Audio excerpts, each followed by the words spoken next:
Oh, hello, hello. That's good. That's good. That's good. Let me just my chair pretty good and everything else. How's everyone been? I came back Wednesday. I'm a little late. I'm supposed to start like 15 minutes ago. My bad. I have a Twitter. Still working on. I gotta work on the X. Never screw it. I'm just gonna call it Twitter. Everyone knows what Twitter is. And then I gotta work on getting new stuff for Discord. Not this. I'm working on the Discord and stuff, so I can keep y'all more informed. My bad. But going forward, it's Wednesday. It's Wednesday. I'm back. I'm back. Like I said, I still haven't gotten into like the videos on the neck. That's probably gonna come back out next Sunday. That game because that was pretty interesting. That might be a Sunday or a Saturday thing. I can put long hours into it. Um, but yeah, right now during the week, maybe some smaller games that I don't have to do. Things I can play like 1 or 2 hours. So earlier in my career, I did the Sonic Adventure 2 replay that I picked up. So now we're going back to Sonic Adventure 1. The DX version has a whole bunch of other stuff. Maybe if I can get a Crazy Taxi, I would love to do Crazy Taxi. I gotta check Steam if they have the original Crazy Taxi because they did a director's cut too of Crazy Taxi. I gotta go check that. But just some updates I learned from last stream. I need to check that my mic is running so I don't have to repeat everything that I do not remember what I said. It looks now that my mic is running. I had to go through my computer settings and set this mic to the computer default mic because apparently the default mic on computer was non-existent. Like it picked a mic that didn't exist, so I couldn't hear anything, and OBS would always switch to default. And then I would sit here talking for like 20 minutes, not realizing that no one ever heard what I said. But continuing on, next stream will probably be Friday. My time. Like I said, currently I'm in Japan. I'm going back to the US in November. I don't know where I'm going currently right now because I won't know what. I know what opens up at the end of this month where I can go. And then on top of that, I won't know about like 4 weeks after that what orders I actually got. Because there's normally like, hey, here's all the opening spots. Then you can get like, there's 2 weeks of you changing all your stuff and making sure that you pick what you want. And then 2 weeks after that, they give you, hey, this is where we decided you're going to go. But I see I did have some new follows. So I'm not sure if I'm saying these right, but Kade Storms, thank you for the new follow. And Chris Prin, number 7, thank you for the new follow. We'll get back to the other games and everything else, but during the week I normally don't like to play long games. I like to say like my online games because I want to rotate. Like I gotta get back to my Fantasy Store Online. I want to get back into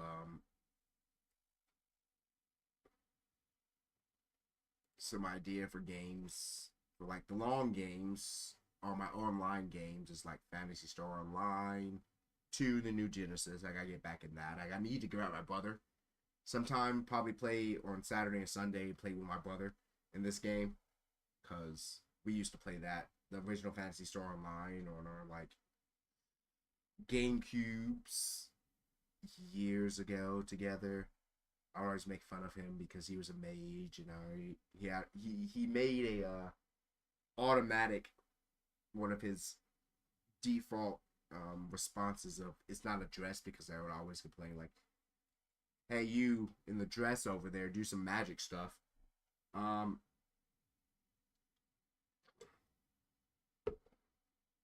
so I want to play with him again. Um, but Fantasy Star Online, the Mecha Break, and then what is it? Where's the other one? I'm just looking at my Steam library.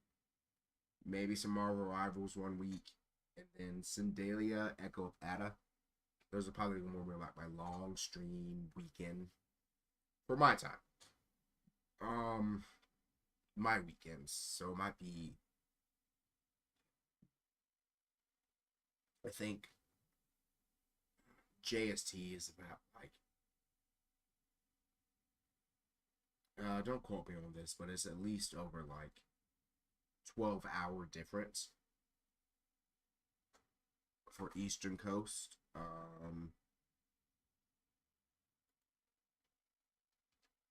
Let's just look. JST vs EST.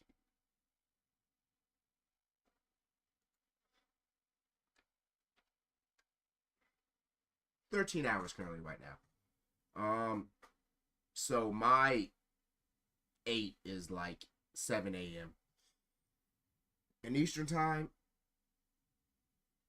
And going back further, going over here, the next day.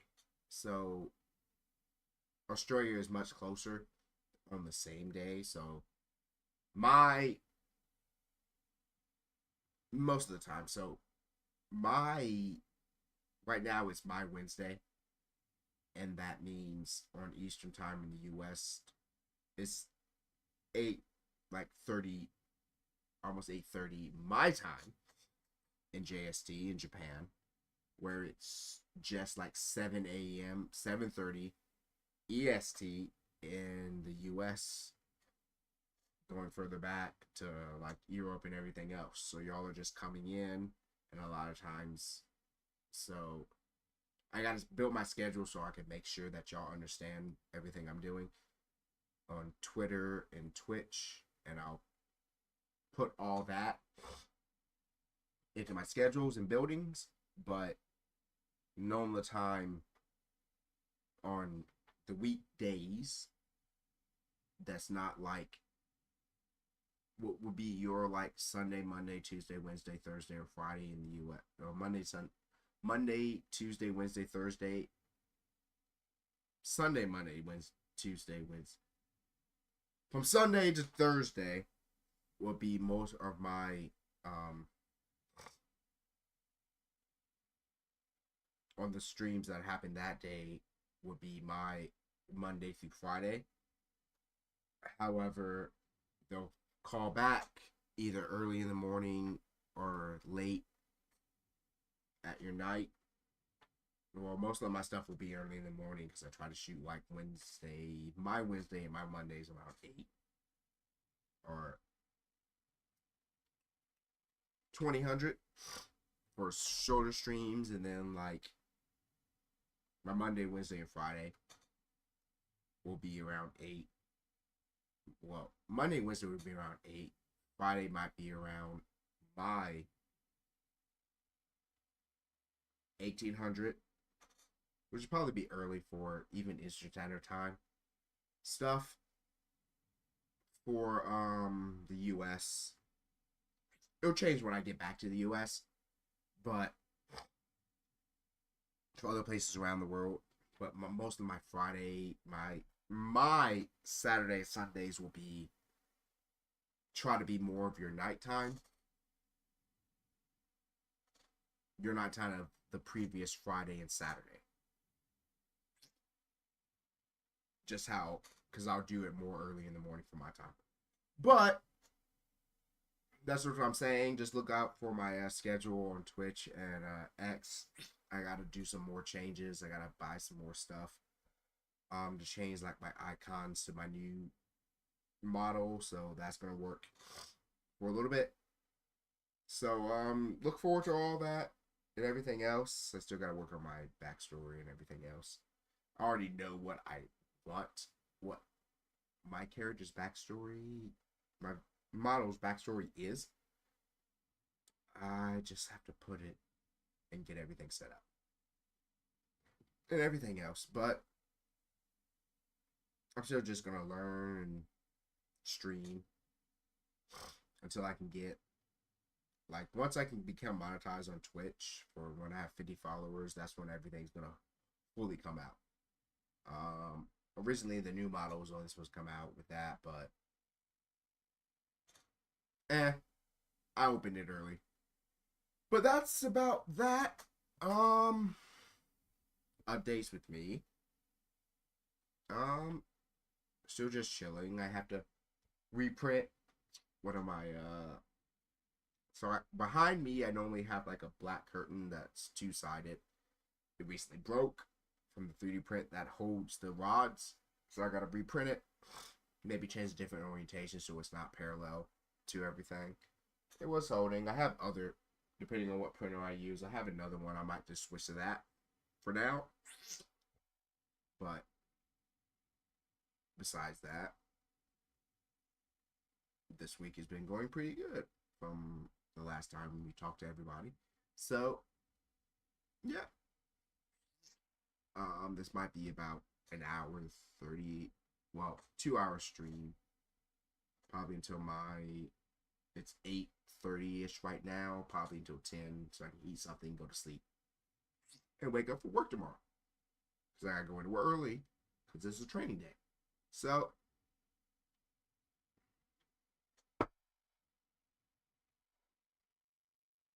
let's get on with the game. There's something weird about this game. So, I can't play it on my center screen when I normally play all my games from my computer. I have to play it over here, so that's why I'm going to be looking over here. So, just as a heads up. But,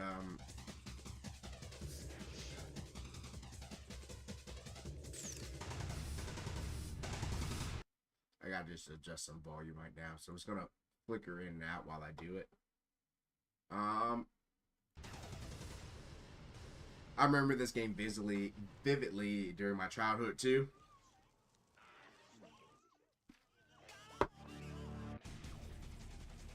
That Crush 40 soundtrack was ridiculous. This was back when Crush 40 was doing a lot of the Sonic games. Gone much longer. And that's what they were using. So this is one of Crush 40 songs, like Sonic Adventure 2's main theme was Crush 40. And they've done remaps of like Wii era games. So like, I can't remember who did like Sonic and the Secret Ring, but there's a Crush 40 version of it. Sonic and the Black Knights, there's a Crush 40 version of the main theme song, but Crush 40 was doing a lot of the theme songs during this time. And oh my, I just enjoyed their theme songs. Select a file.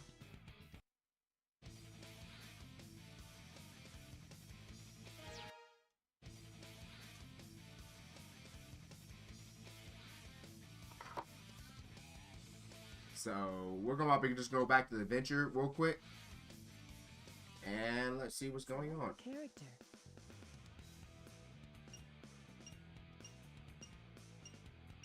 I mean, I can't click anyone else because you have to meet them in the story before you can actually start playing their story, because there's 6 different stories, and the last one I'm probably gonna do is Big the Fish because I'm just fishing. I mean, that would be a pretty good weekday stuff, but I don't think anyone just watched me want to fish.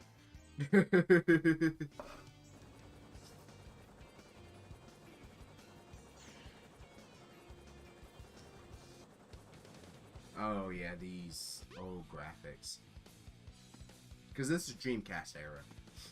Naomi arcade. This is happening. Huh?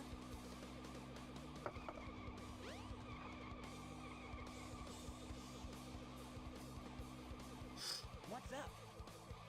Oh, that last face cut was ridiculous, but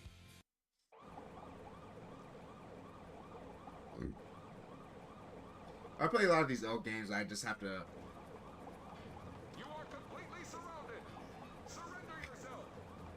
I have no idea who these people are, because honestly, if I was on that, I was like, yeah, that thing's water. Rocket men, ready, fire! And none of that worked. Deuces, I'm gone. Oh no! Our weapons are useless. Retreat! I'm that first guy in the way back that just already ran out. Oh yeah, this could be fun.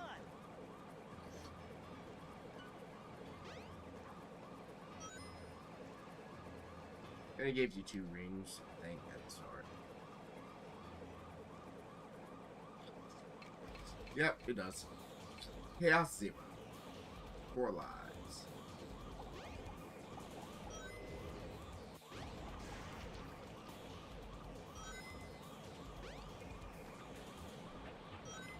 Yeah, I'm just gonna... Whoops, never mind. Well, I can still get him in that pattern. It's been a while. He normally jumps on the poles. You gotta look up, figure all this other stuff out. And you can just hit him until he's not doing anything.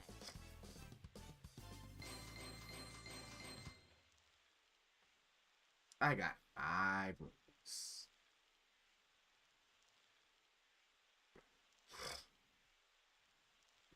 Come on, you big drip. Where you going? It's made of water. It's just gonna go in the drain while it's raining and be done with everything. Doesn't make something crazy.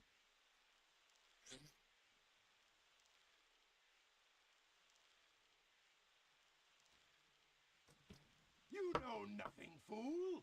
It's Chaos, the god of destruction! Ha ha ha ha ha ha ha ha ha ha ha.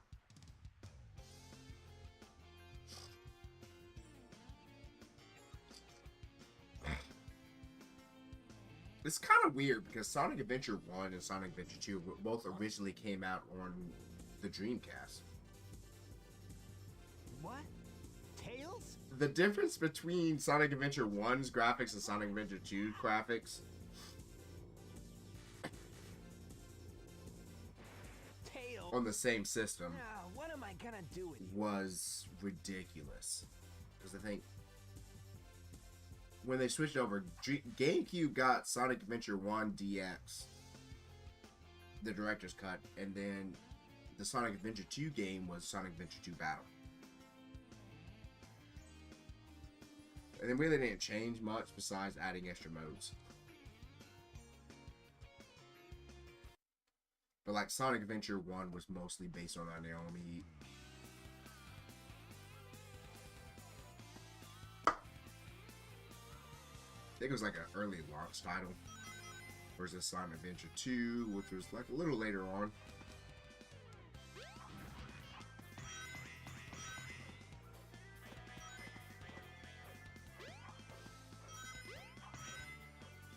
And like some of those controls are completely scuffed. And there's just like things that just straight kill you that doesn't make sense, where you're just following the game.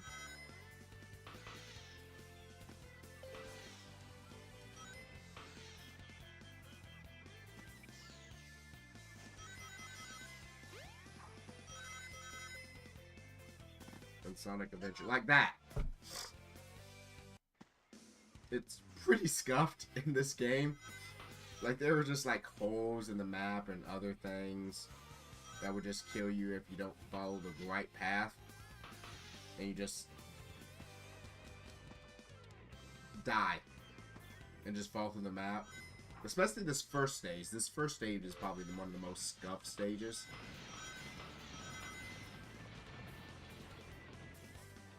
No! Kind of like that. Where I really just didn't do anything.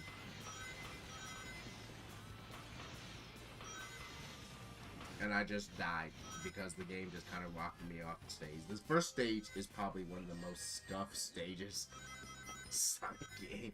Especially, at least in this game, this first stage is so scuffed.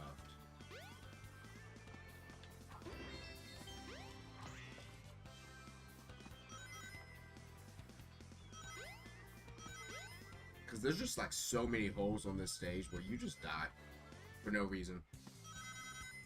Especially that first part. But like kind of this part, they kind of did the QC.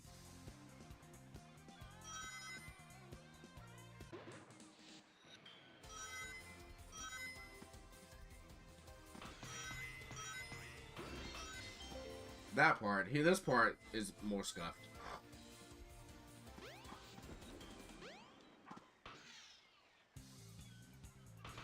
This entire first stage is just straight scuffed, though. I'm not gonna lie. It's probably one of the easiest ways to get rings, to get extra lives, but like the scuff on this stage, I remember it so dearly. And that's why there's so many, like... Jump on panel number 1. It will take you to panels 2 and 3. Jump as soon as you land on a panel or else you'll fall. And that's why there's so many, like... what's the word I'm looking for? Checkpoints for this game on this stage, because the checkpoints get a lot less desperate. Yes! But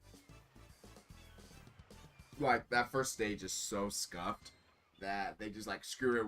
We have no idea how to fix it. It seems. Yeah, not bad. We'll just give you more return save points to give you 4 lives to start off the game. Hey, Sonic! Long time no see, huh? I'm just glad you're okay. What happened anyway? You're too good of a pilot to just crash like that. That was a test run using a new prototype propulsion system. It's got a few bugs to iron out. Why not just use my plane, the Tornado? Thanks, but you gotta check out my newest power supply. Ta-da! Chaos Emerald. Whoa! A Chaos Emerald! Yep, I just happened to find one of the 7 emeralds during one of my test flights. This thing's got unlimited power, you know. So I figured, why not Can I use use it to power my plane? Supercharge! You gotta come over to my workshop, Sonic. I've got something I've gotta show you. It's in the Mystic Ruins. The fastest way is by train. Let's go!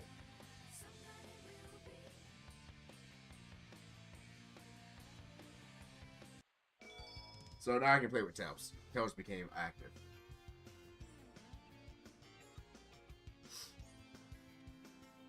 And this game has an overworld. And sometimes it's actually pretty crazy. Pretty fun. Just playing the overworld. So you have to go from... Because like I said, there's 6 stories. You have to go here and do Take this. the train to the Mystic Ruins. Go over to the central station, do this. The train headed for the Mystic Ruins will be departing soon.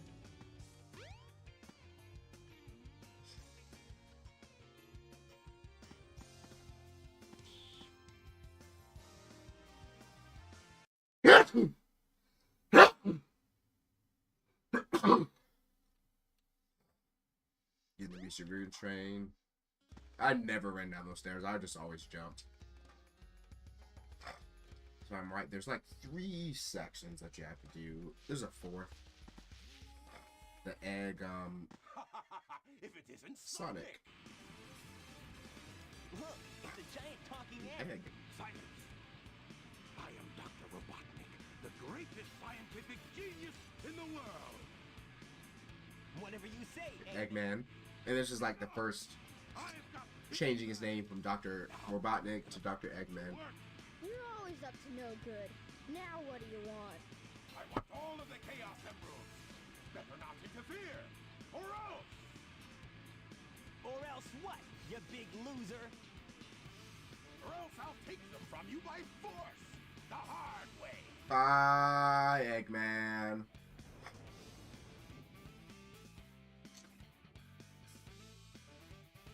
Oh wait, you came back. Sure, because this is going to be a painful battle.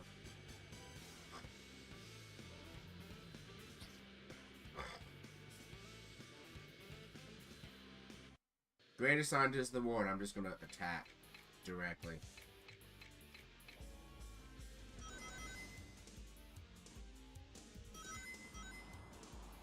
Dodge the missiles.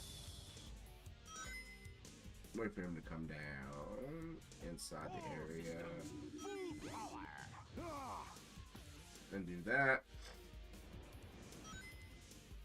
And these are like the other Sonic games, so you actually lose all your rings.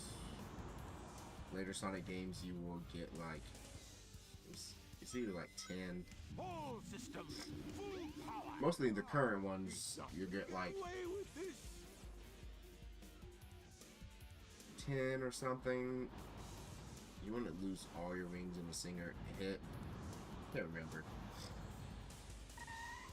Because I never played Sonic 06. I'm not gonna lie. Systems, full power. I saw that game was a buggy mess and I was like, nope. How they pick up Sonic to Generations? Hey, I'll play with you some other time. The newest one. Ugh.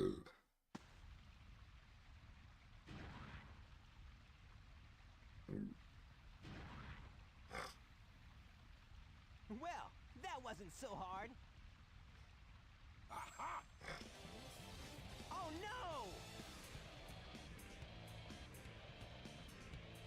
Where'd the Emerald go? Oh, now it's in his hand perfectly fine. Time to eat. Chaos?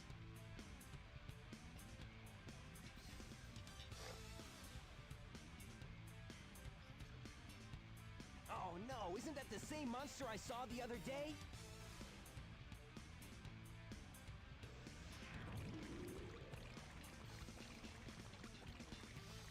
Oh yes, it's just as the stone tablets predicted. That he stole. His strength increases every time I feed him a Chaos Emerald. With all 7 emeralds in him, he'll be invincible and work for me. Together, we'll destroy Station Square. And on its ruins, I'll Not the world, he's just attacking one where I will company. rule it all. One station. Come on, Chaos. One city. Let's find another Where he emerald. later on can take over an entire planet without chaos. At least you can say he gets better. We can't let him get away with this, can we? No way, Tails.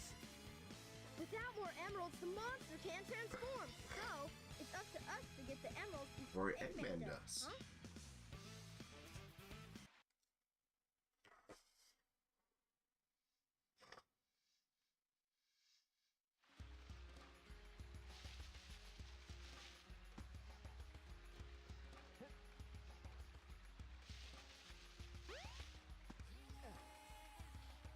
Must be designed for a key or something. This is his runway to do everything. Just gonna throw that over there. Can't remember where that key actually goes. I'm gonna go into Tails' place.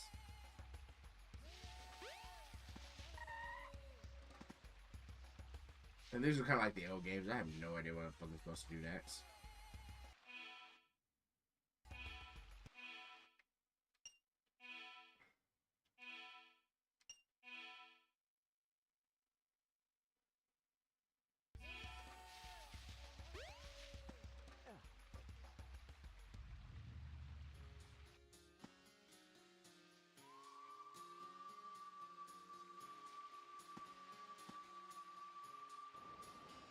No, if that's a train car, that's not where I'm supposed to go.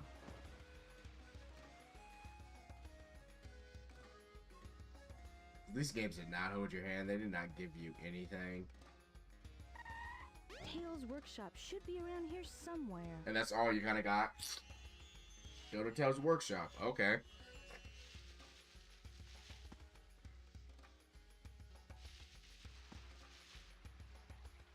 And now I was supposed to take this key and work around Tails Workshop. Figure out where I need to put it. And with the camera not really working. These are early 3D games also. Because that Saturn to the 64. This came out, it was like that Saturn.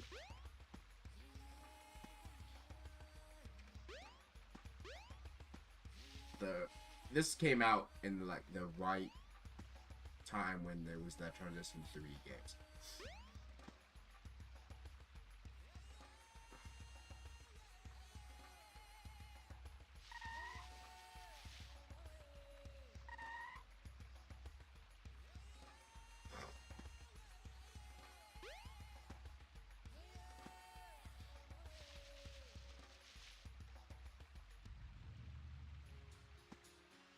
Right now I need to figure out what Tails is, though.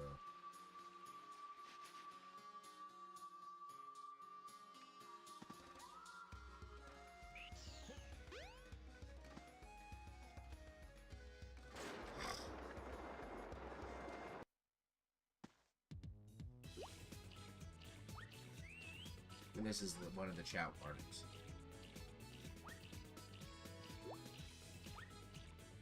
Chow, chow, chow, chow.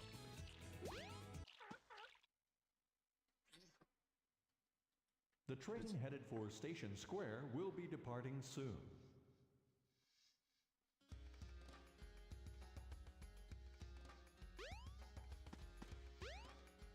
And you kind of need Knuckles for this to dig.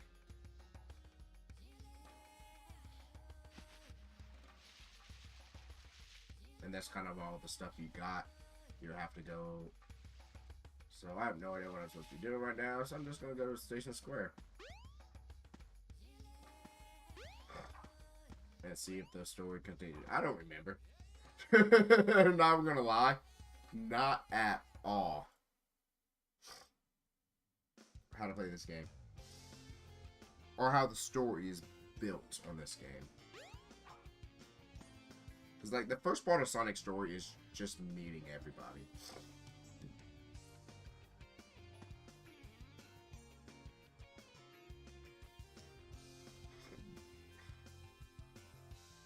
So I can't go that direction right now. It opens up later.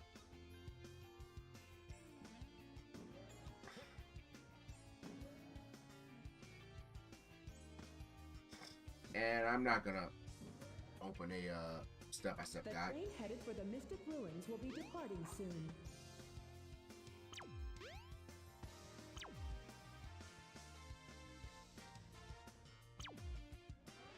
Casino Night is another stage. It's not the night yet.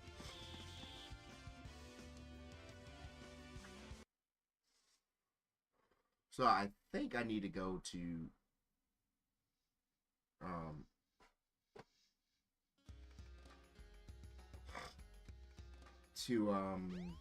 I need to look around Mystic Ruins. I need to figure out where that key actually goes first.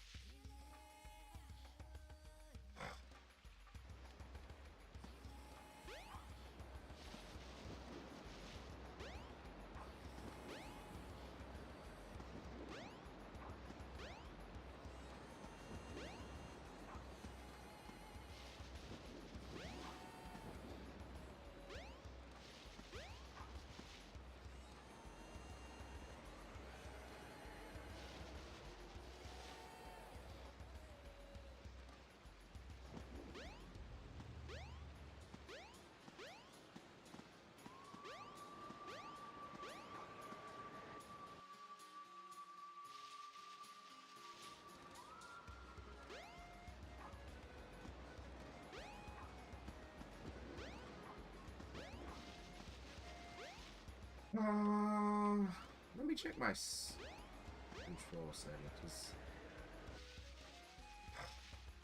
Does the Dreamcast have 2 sticks?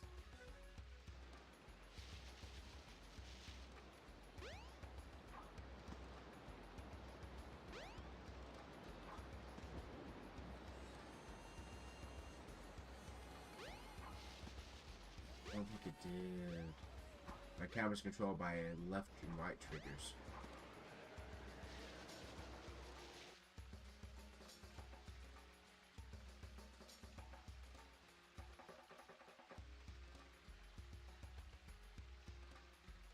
Well, not the triggers, they're controlled by the bumpers. And not my second stick right now.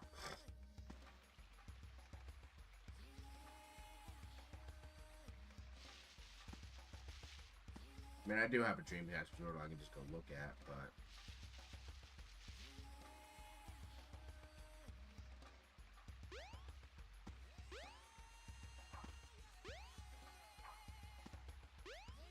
Wait. This... I'm faintly remembering something.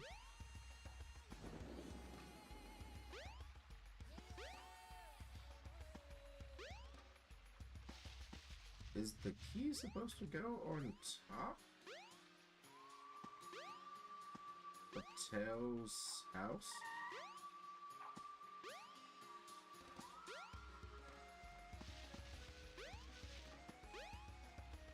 I'm not 100% sure, but see if I can get up there.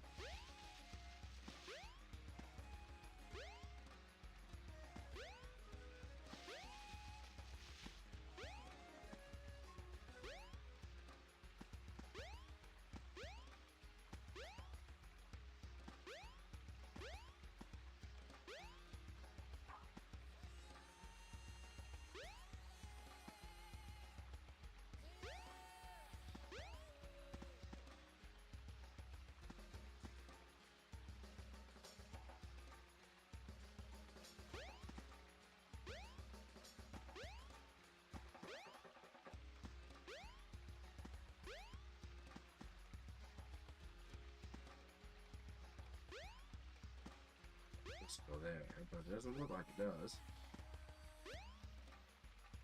I am completely confused. Let's go look in here. Like inside buildings, you can actually change the camera screen. So I'm just gonna pick this up and try to run it. Design must be a key to something.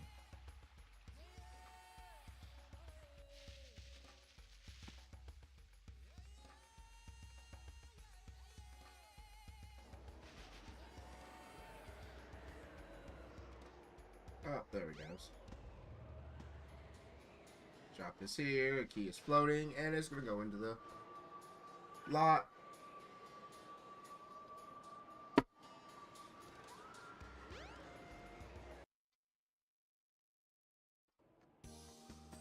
For stage 2 for Windy Valley. This is also one of the games where you have a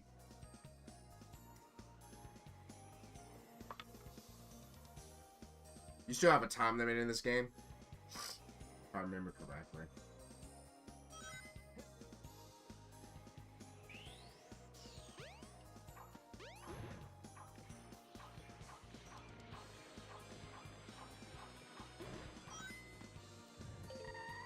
And if I remember correctly, I think this stage, it's not as scuffed as the first stage, but there are just things that you were just not and just die.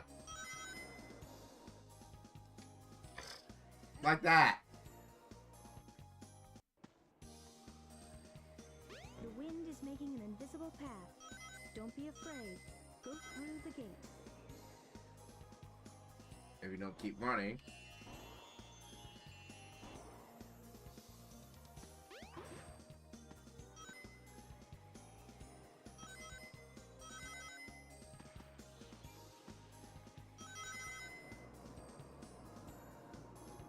And you get sucked into a tornado.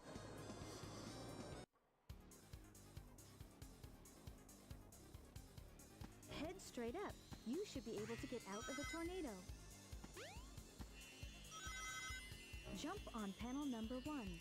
It will take you to panels 2 and 3. Jump as soon as you land on a panel or else you'll fall.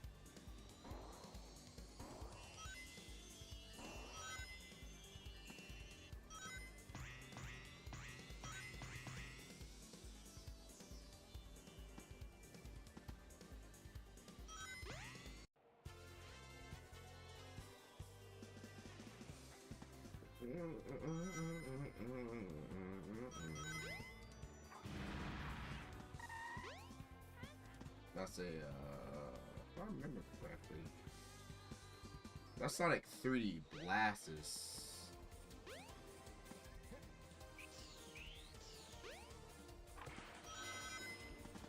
If I remember correctly, I think that was Sonic 3D Blast, one of the Sonic 3D Blast songs. Which was... This is. It wasn't the current Sonic thing, and then...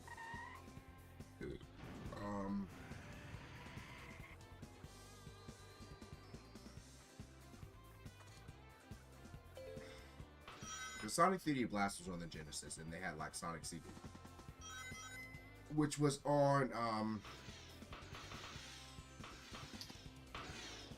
what do you call it? Saturn, along with Sonic R, which probably has one of the most infectious theme songs of any Sonic game ever. Like when it comes to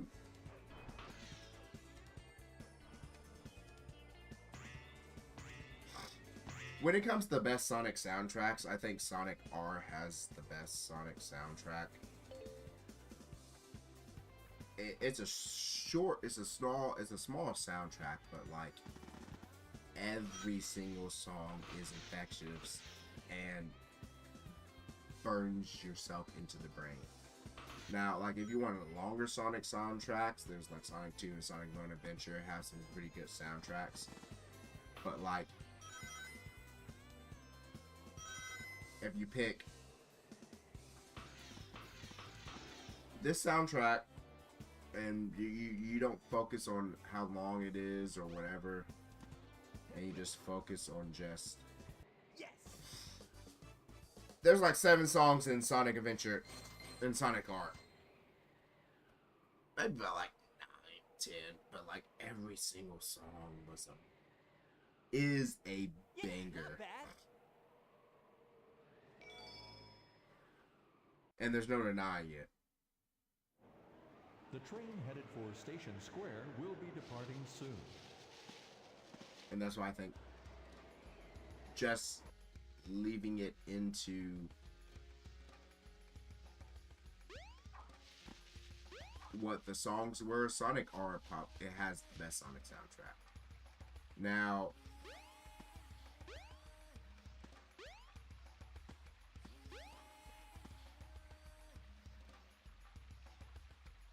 overall soundtrack that's just not like a short game. There's probably others has more songs that are bangers than Sonic R, but just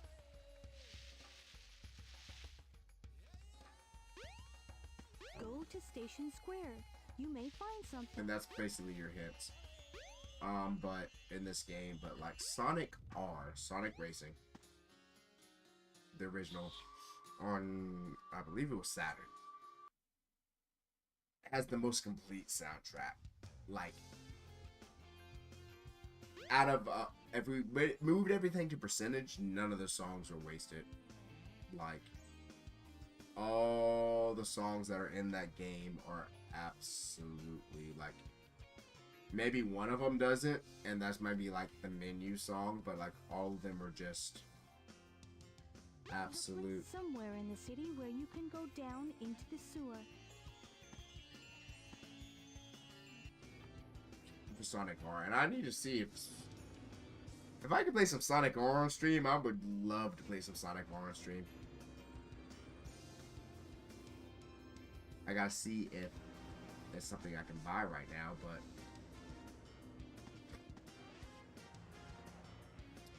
the sewer It's not over here, because that's where we fought Chaos. There it is. But like, Sonic are some of the most infectious theme songs. Infection stage songs that are ridiculous, because yeah, you can get through all the songs in Sonic R in less than an hour on a playlist, but they're going to be stuck in your head even to this day.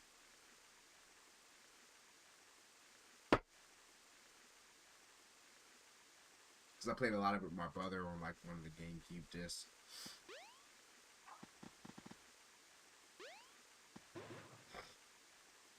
One of the compilations for Sonic Shoes. that had Hold the action button to store up power. Once you Sonic R on it. release the button and you can do the Lightspeed Dash. The Lightspeed Dash lets you race toward rings at light speed.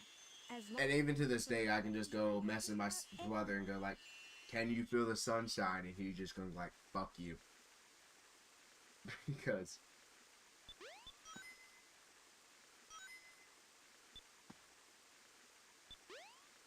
use the light dash to run along the paths of rings. Hold the action button and let go when you have enough power.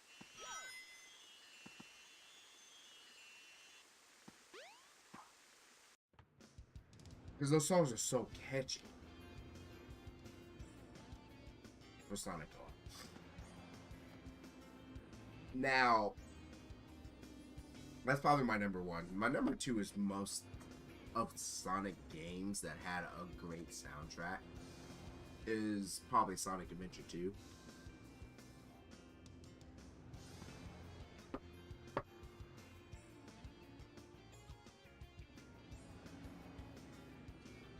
They had Sonic Adventure 2 had some hit and misses that didn't resonate with me, but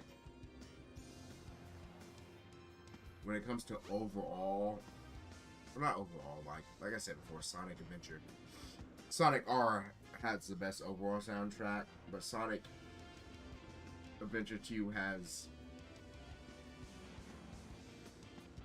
If Sonic R was percentage based, Sonic Adventure 2 has the sheer numbers of everything. You can go to the casino area at nighttime.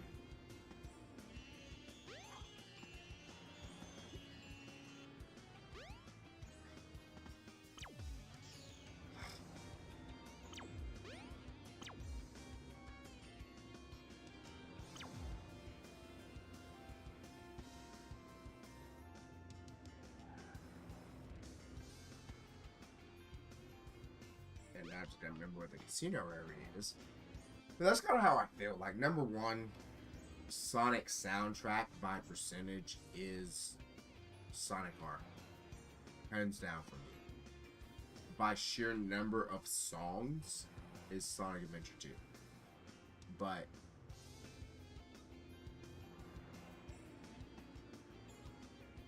the percentage number gets me a little bit better than the just kind of like the nostalgia and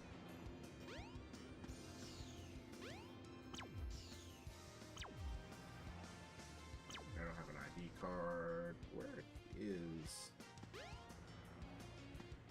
that's Twinkle Park? Where is the casino at? I do not remember where casino is. And now the game thinks I'm inside that.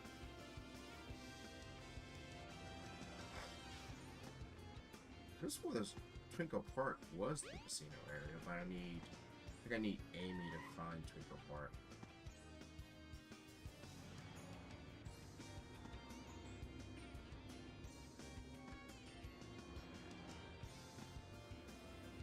Alright, but it's in Station Square somewhere, so let me go check the other side.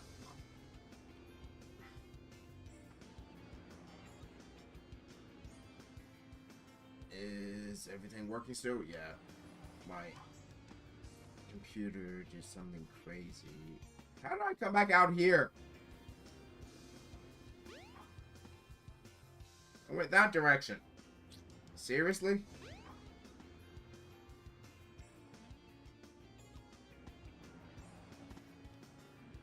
is where I came out of earlier.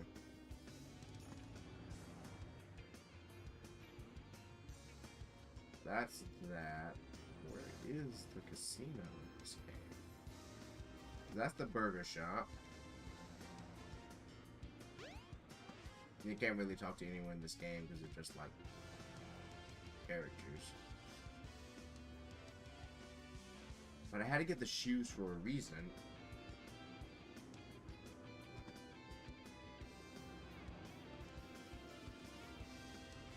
And that's the door to the thing, so it's not over here. Let me go and try checking the hotel because I cannot remember where it is.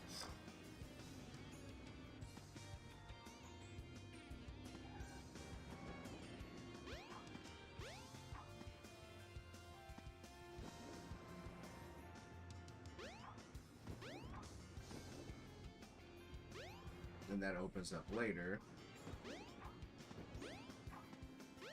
I think.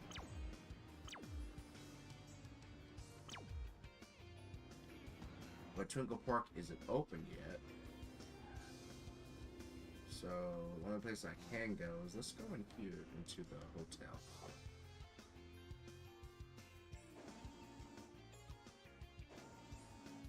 I think this is the Chow Garden. Yeah, it's the Chow Garden. Well, I don't want to be right now.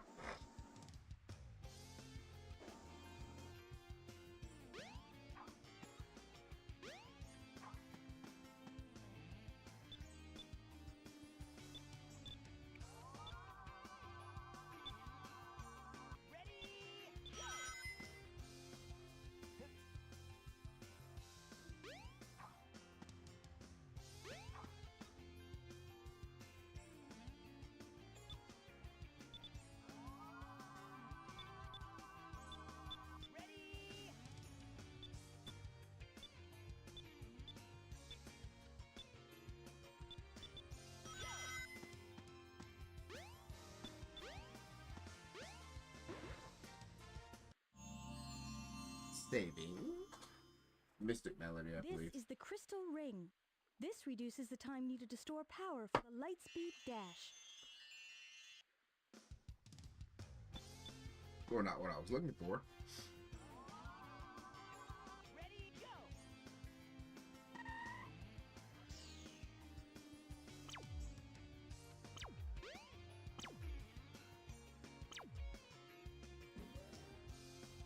Okay, that's not what I remember. You have to go into the hotel, get that, but I got the Lightspeed Dash. The train headed for the Mystic Ruins will be departing soon. I believe this is the casino. Or not.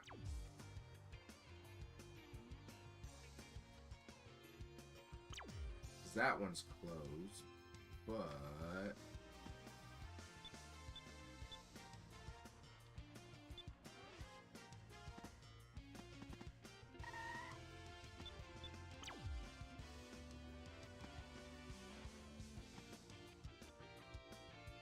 I think I might need to go up these stairs real quick. No, this is the, this is the...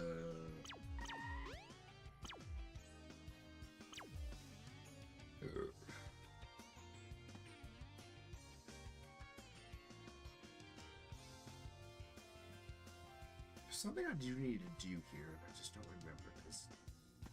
Years.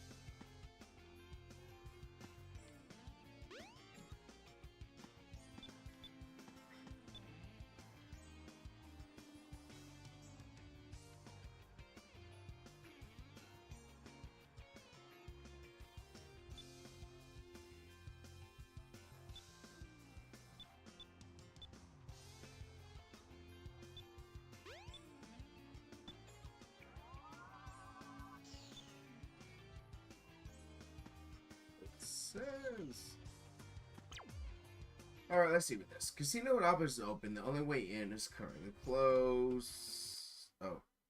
Pop-up popped on my screen, so I can't actually beat the full things. And now I can.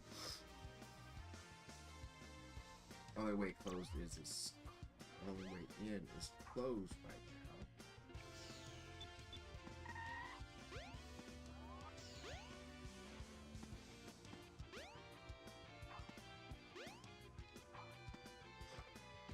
There's some way, but there's something I need to do though.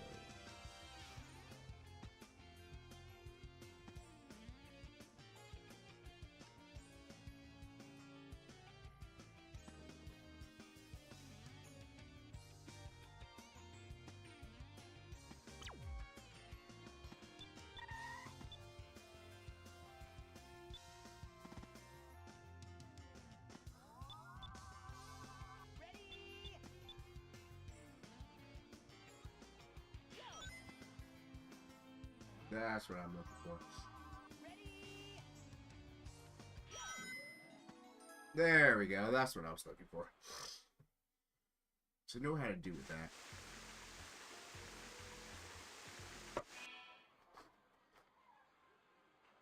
If I remember correctly, this was just gamble till you get enough rings to get into the vault.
And then things like that.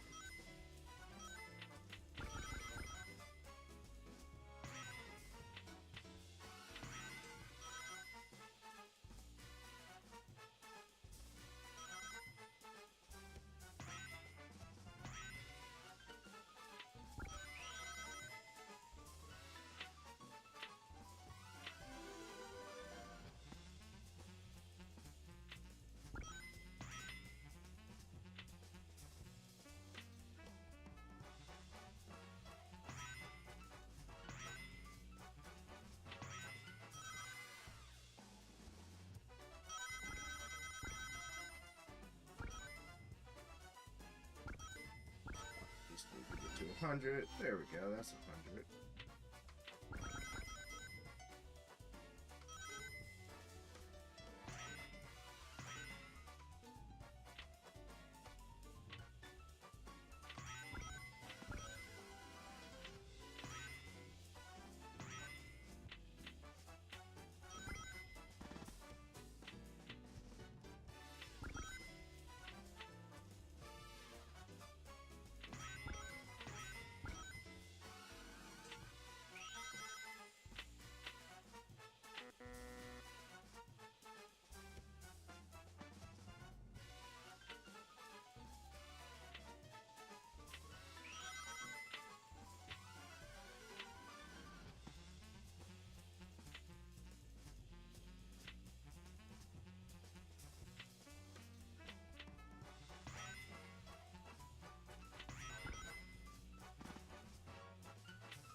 But you can get a lot of lives on the stage, though. Just by losing the rings and then just getting them back.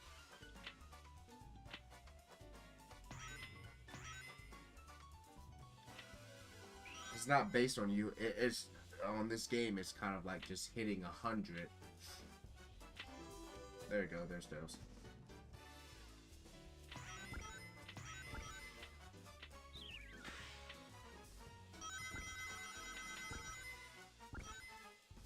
Because they give you lives every time you cross 100, not having 100 rings.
I don't really give you some like starting message just to kill you. Lose a life.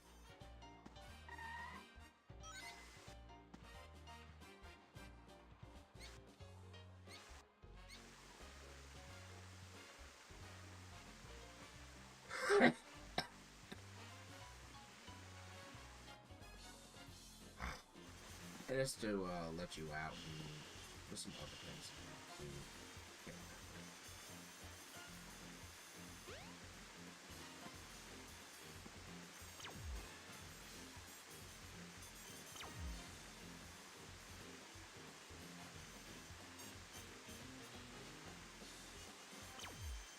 Then you have to go wash off after you get dumped in the garbage.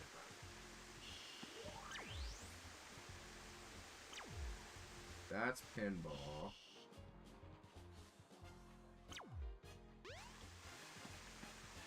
Let's go try this one.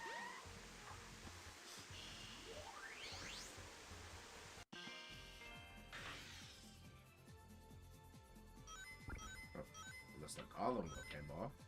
Can't remember.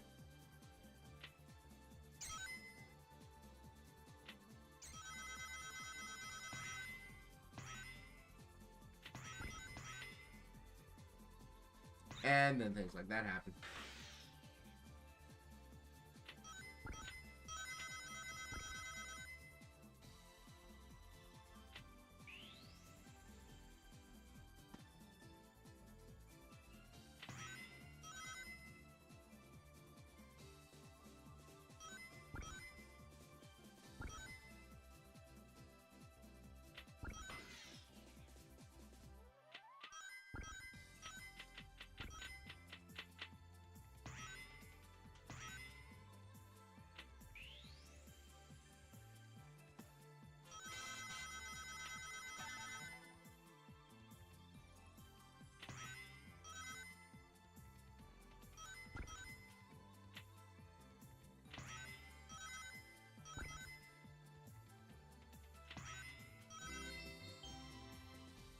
Another easy 100.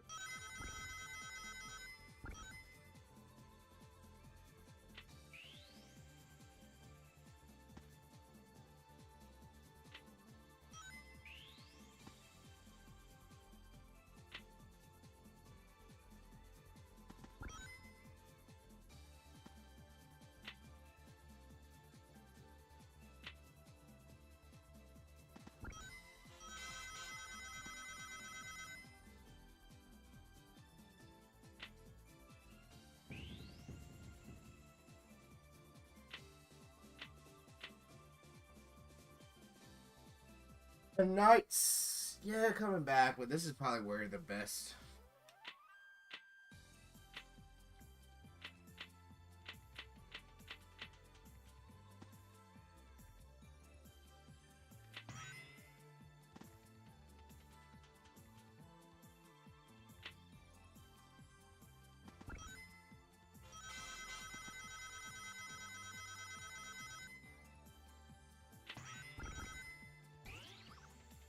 This is you back down to the lower level. As you fly through nights. I never played nights.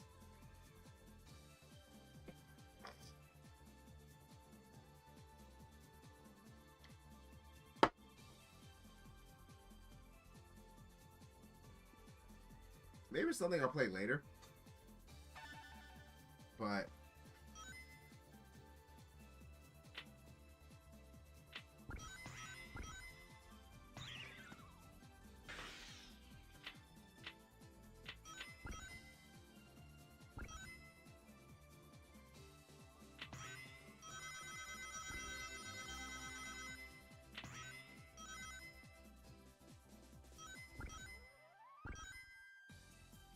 now all I really need is that 250.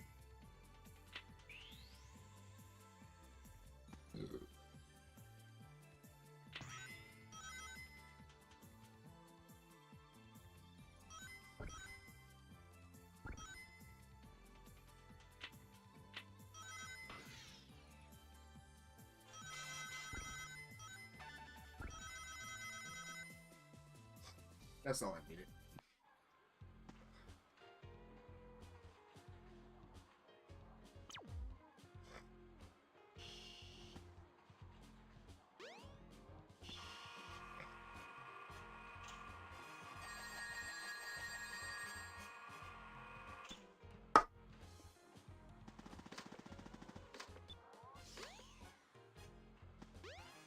Yes!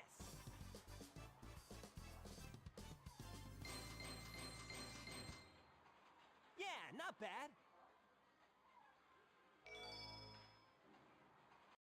I was not sure if I needed to do it by 9-9. But oh, someone's gonna talk to us. Let's see what's going on. Is Amy showing up? Hey! Oh no, the Chaos Emerald! Oh, no, you don't! Oh, jeez! Eggman.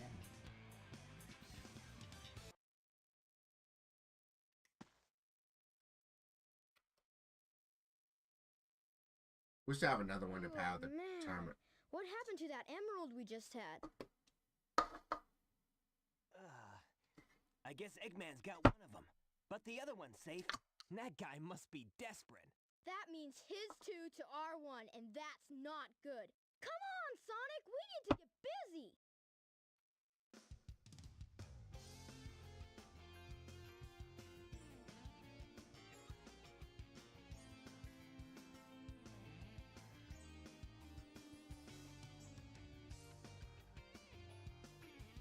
Was that Cream? Am I just being crazy?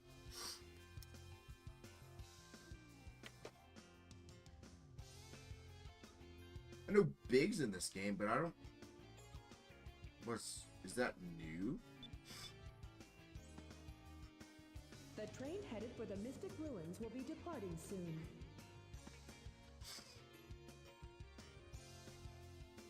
I need to go back here and there's a key.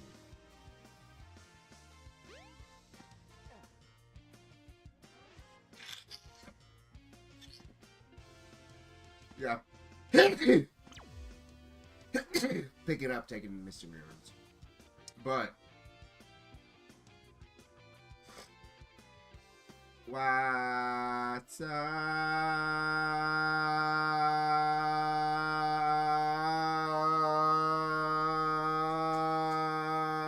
Lunacy Phoenix? I was just talking to myself. I was like, just playing this game. And honestly,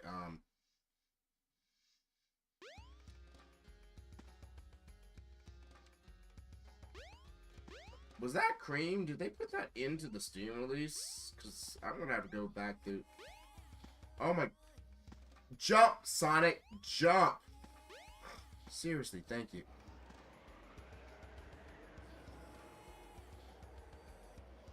Go up here. SatX, FTW. Thank you, thank you. But, I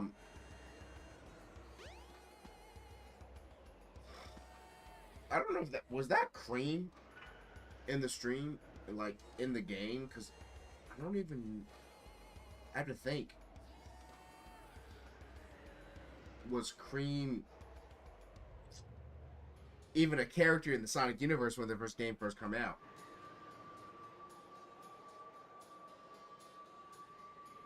I've never noticed her before this, like, literally like 5 minutes. That. So she must have been in at least Archie's that entire time. I didn't even know she was a cameo. Because, I mean, she did come out with Big, so I think, but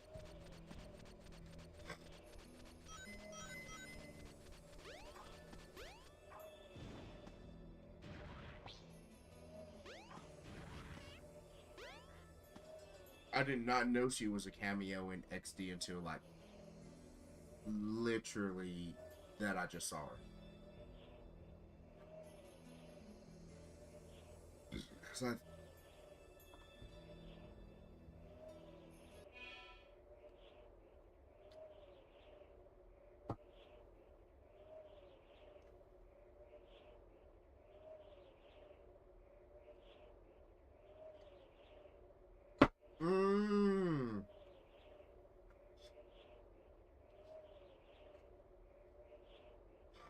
Because Sonic Ox did have, like, the first preview of Chow's.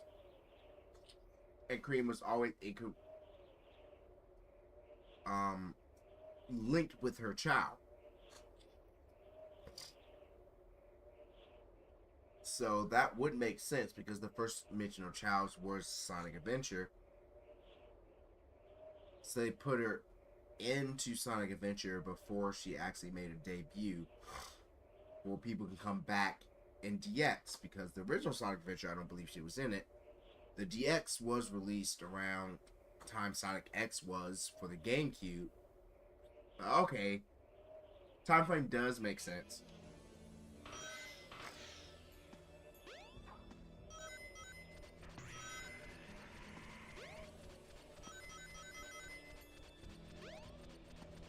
But when I originally played... Son of a... I wasn't trying to...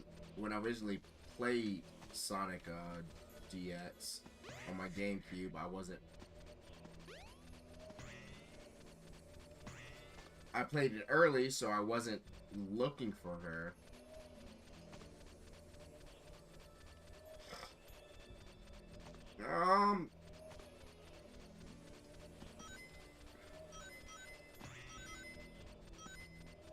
Sure, what you got?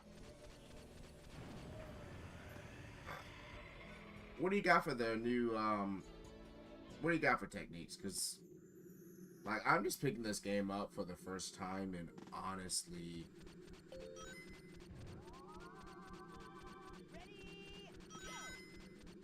Well, that didn't work the way I wanted to.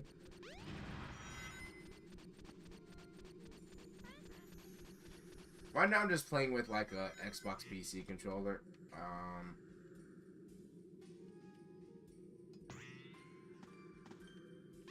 Please don't hurt me. Please don't hurt me. I played Sonic Adventure 2 earlier. And I set up, like... I played a Sonic Adventure 2 battle. And like earlier in my streams, you can probably go back to it. And I forced myself. I've set up a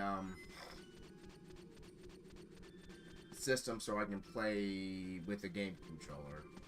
I might do with the GameCube controller later on this game. Just today, I wasn't really wanting to do all the heavy lifting and all the work. So, rapidly alter between spamming the X and B button.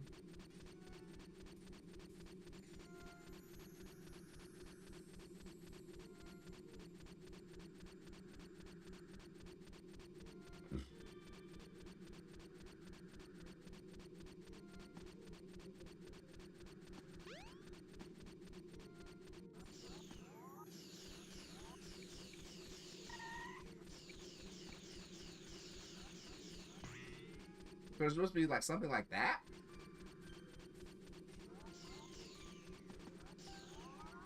But it's not fast enough. I can't hold the other button.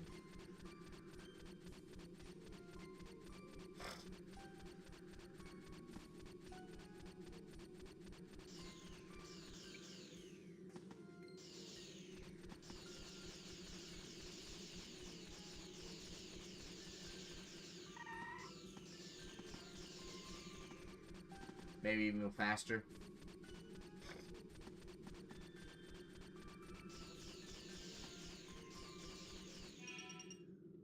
I hit the pause button. So honestly, it's probably well, I ran into a wall.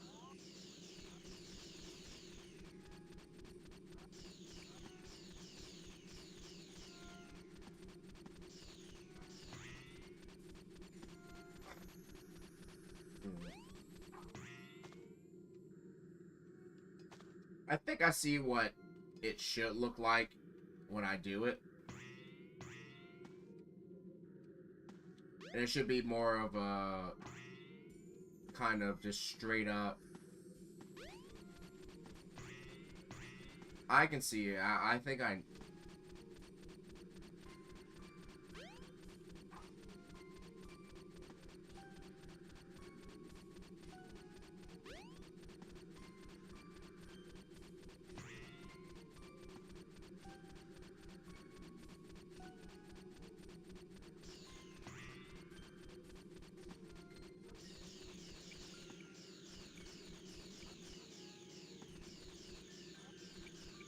I shouldn't be able to, so I'm probably still a little slow, but I shouldn't be able to... I think I did a little earlier, but I shouldn't be able to start charging stuff for the...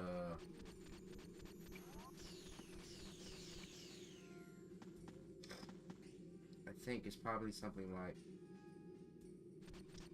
Huh.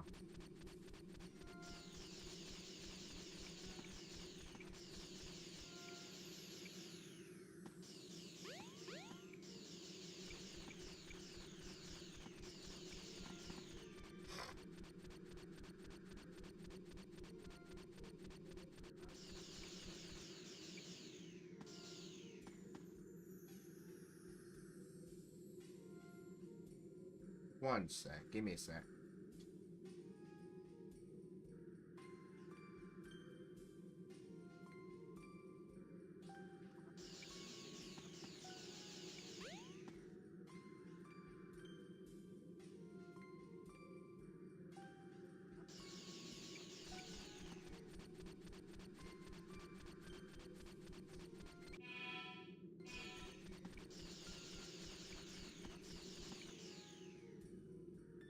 Alright, I think I see what it's supposed to do.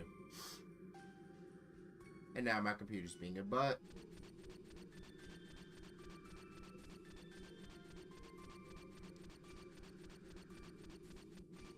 Come on. Activate the,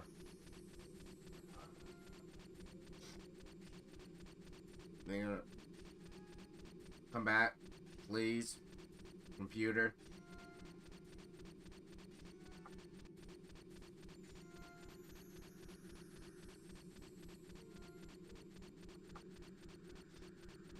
Oh my god, I hate this sometimes.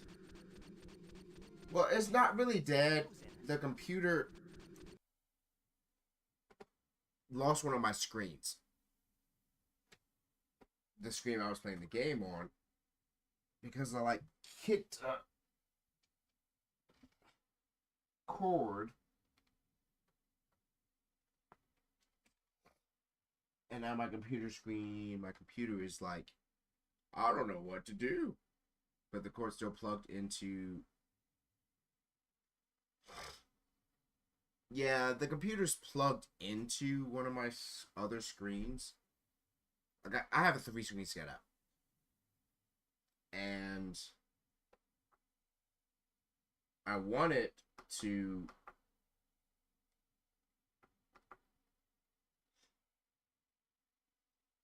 Maybe if I just unplug it and plug the screen back in. And let this... computer try to work itself out. But it's a 3-screen setup. I have a 3-screen setup. Yeah, it's the Windows monitor weirdness. And now the other screen is just showing a white screen. So, what I'm going to do is... So normally I play on my main screen, the center screen, but this game does not like me being able to change its things. So the other screen just came back to life now.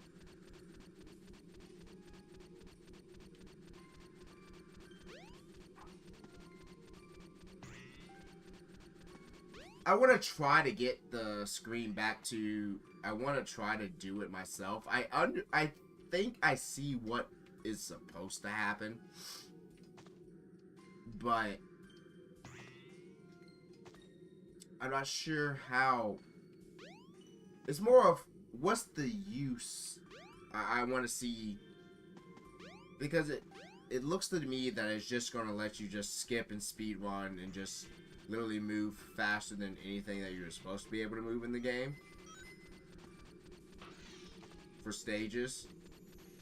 And normally the time in the original Sonic games, that was kind of what you were trying to do. But in 3D Sonic, they made, and currently they still do, they made points to slow you down.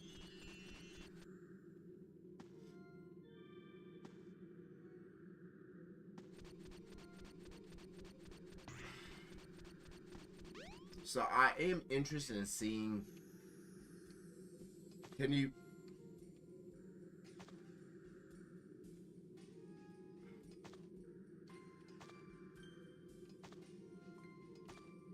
I mean, yeah, it's not a glitch. It's an glitches are building the system and doing things that it depends what kind of like. So if I look at if I look at Smash Brothers Melee, people will call like wave dashing a glitch. I don't think it's a glitch in the game because it's a custom set breaking of the game. It's just more of a... Be careful not to fall off. Let me make sure I don't fall off. And I did it again.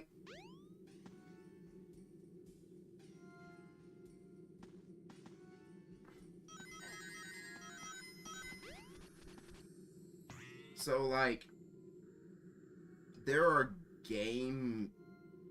they're not...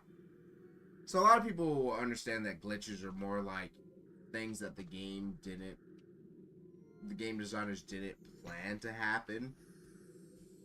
But there's like a gray line between what is a glitch and then there's what people discovered due to the game design, how it's built.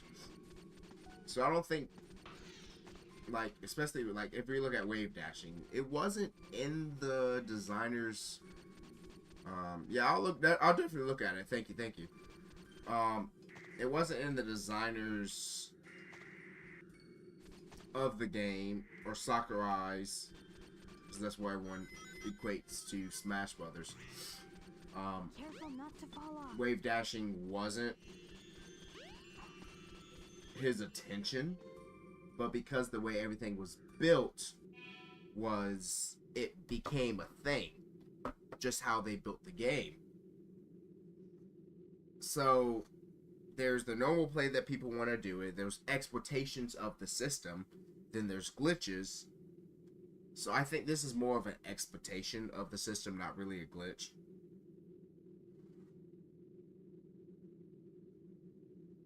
Yeah, exactly. Like taking an intended technique and pushing it beyond it. I don't think wave in Melee, I don't think wave dashing was a intended technique. But the system where people dove into it and understood everything, it became an exploitation of what it became more than what the devs thought was possible. But it's not a glitch of the game. It's the code of the game, and it's more of an exploitation of the game versus a glitch where you're purposely making the game mess something up. And then, like, and yeah. And it's kind of what happens with a lot of Smash Brothers games. Like, hitboxes and everything else. Like,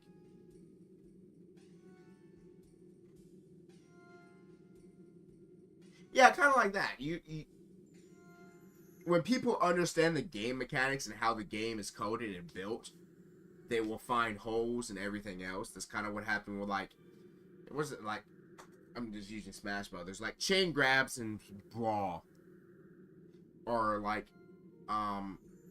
in Melee with the Ice Climbers.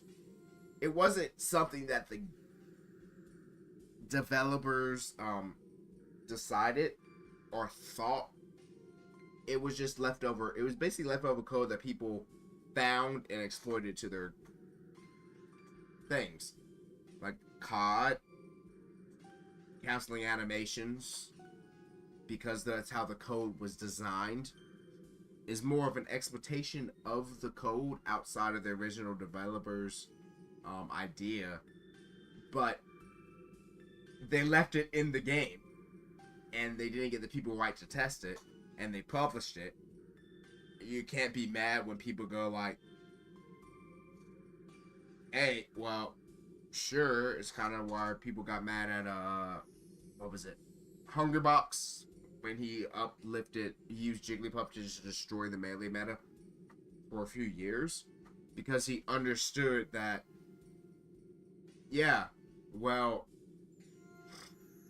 understanding the game at a fundamental level and understanding every single piece of code from outside of a code perspective, only by trial and error, isn't you're not glitching the game. You're understanding the game at a fundamental level. And then, like, yeah, Melee community is kind of crazy because, especially with that, especially the Hungrybox situation with Jigglypuff, because everyone was mad. It was like, oh, it slows down the game and everything else, but, like, sometimes I think just that Melee players or, like, the Melee community is just way more too full of themselves for a lot of stuff. Because I think it was wobbling. Because that's what that's what the Ice Climbers could do in Melee. Wobbling, where you can just be endlessly chain grabbed by Ice Climbers and you just rack up a whole bunch of damage. Brawl, kind of, it had other chain grabs that were ridiculous. And then when Brawl 4 came out for the Wii U, they kind of try to diminish chain grabs, and then in, like, Ultimate, it's not there. But, like, yeah, they built some main characters. I think Brawl was, like, the only game where they actually, similar role, constantly in, but more extreme, yeah. I think Brawl was one of the only games, Brawl was the only one where they had to ban an entire character for Melee competition, and that was Meta Knight, because he literally can just disappear from the entire game on stream. And it wasn't very difficult, because I've made it happen. It was just like 3 buttons, and you just had a pattern random reception, and you kill the other person, because he was also overpowered. Kill the other person, they can't even hit you for the rest of the game. Just straight disappear. That's mostly why Meta Knight was banned in Brawl. It wasn't because he was overpowered. It was because I can kill you once, and I'm just gonna let the clock run out because you can't touch me anymore. Like, there was a whole bunch of other crazy stuff, because, especially in Brawl, because Pikachu had an endless chain grab on Fox and Falco. If Pikachu grabbed you once, you were dead. Period. Because you can just keep hitting the same bucks and everything else. Falco had mostly of a chain grab. It was more...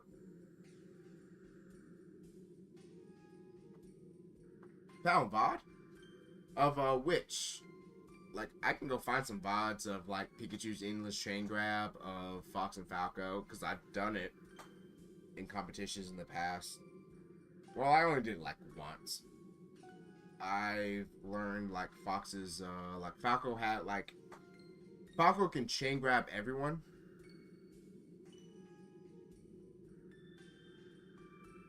Oh, I haven't... Oh, okay. I haven't, I'll have to look at it later. Because this game is kind of messing up my computer screens and I just can't pull it up. But I'll definitely look at it in a bit. Let me just... Give me a second. Control print screen.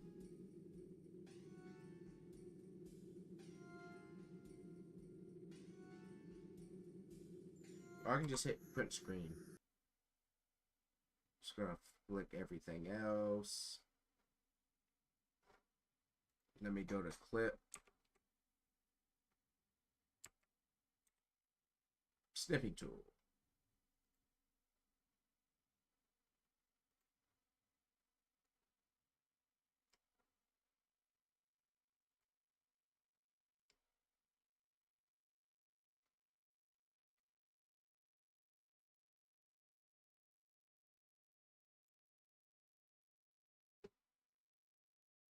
Just gonna save it for now, and then we're just gonna put it in the screenshots. Cool. Okay, got it. So I'll have to look it up a little bit, but like those aren't those aren't glitches. They're understand. I don't feel if someone goes into the game code or just do a whole bunch of trial and error, they shouldn't be exposed like, yeah, you found a glitch. They found an exploitation of the game code. And I don't think they should be punished or complained about. And a lot of new people or stuff going on is like, well, that's just a glitch. It's like, it's not a glitch. I'm not physically making the game not run the way it was supposed to. Like, going through a wall is a glitch. If you find an opening in a wall where you run through to kill some or do something, that's a glitch.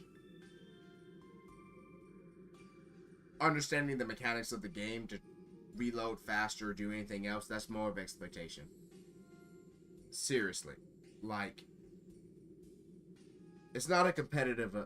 yeah, it's a competitive advantage, but it's a competitive advantage that either you or someone else that figured out that fits inside of the code. Glitches are mostly just oversights during the coding process, and that you found and you exploit a glitch. I had to argue with some people. Like, wall breach is a glitch. It's because something happened in the code that wasn't supposed to. It wasn't the coder's intent to leave a hole in a freaking wall. Glitches get patched. Exploitations don't. Because they're hard-coded into the code where they have to change the entire game of everything around them. I mean, yeah, sometimes, like if we look at, I'm just using Smash Brothers as just like a thing. Like there were a whole bunch of things that people did that they came back. It's like, I know we're going to patch that. And it wasn't a glitch. It was more of an explanation of the code. Like, yeah, it wasn't their intent, but that's how they built the system. And I don't think patches should come back. If you have a hole in a wall where people can come and wall breach, you should patch that. but you should leave the underlying original code intact.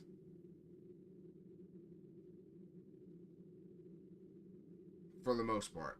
Like, I'm gonna say Smash Brothers again, like, changing characters, hitboxes, and everything else to make the game more balanced, sure, fine. But you also have to look at it, how are you balancing the game? Are you balancing it for the most elite of the elite players who don't really have a job? That's their job. Their job is to play the game, try to get a bunch of money, and do everything else. They're not like the average everyday player who's has to go to work in the morning, comes back home, may play like 4 or 5 different games in a week. That may be a higher level competitive player, or maybe someone that can competitively play and stuff like that, versus the kid that's like 7 years old that his dad just got him a Switch and he's playing. How are you balancing the game? Because that depends on it. Like, a lot in the past, I believe that I'm just gonna lower my, I want to talk right now, so I'm just gonna mute the game sound.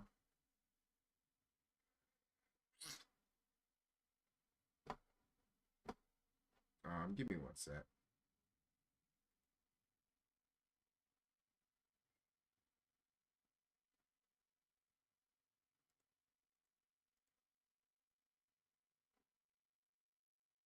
Let me transition over this. I'm gonna mute this lower down and just come back, because I might come back to the game a little bit later. But you got me wanting to talk about this.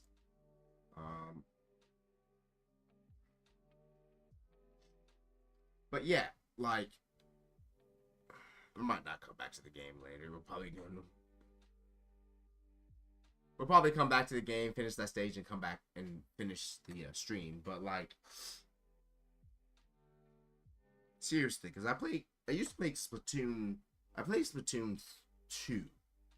It wasn't a full competitive. I did like a whole bunch of competitive tournaments and everything else. And I was the old dude. Not gonna lie. And I watched multiple other teams and everything else. And like,